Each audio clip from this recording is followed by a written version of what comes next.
state of New York in the United States is facing a severe snowstorm.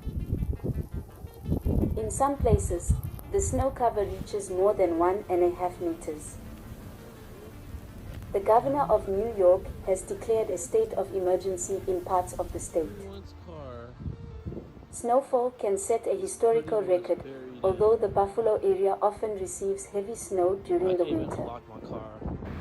Snow fell at a rate of 5 centimeters per hour in areas northeast of Lake Ontario, according to the Buffalo Meteorological Service. The largest snow cover was recorded in the village of Blasdell, about 12 kilometers from Buffalo. As of 20:30 local time on Friday, 165 centimeters of snow had been recorded. Heavy snow also hit the area between Watertown and Harrisville.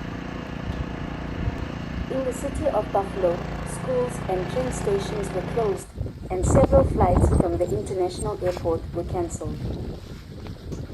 Heavy snowfalls are caused by the so-called lake effect, which occurs due to the heating of lake water and Arctic air.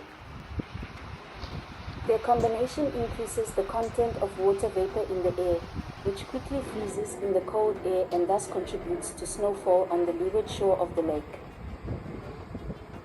As early as Friday, authorities recorded a large number of calls asking them to rescue stuck cars. Due to heavy snowfall accompanied by thunder and lightning, driving is prohibited in Erie County.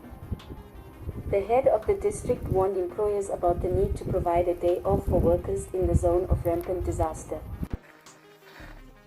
At the moment, 2 people are known to have died from heart complications associated with snow removal.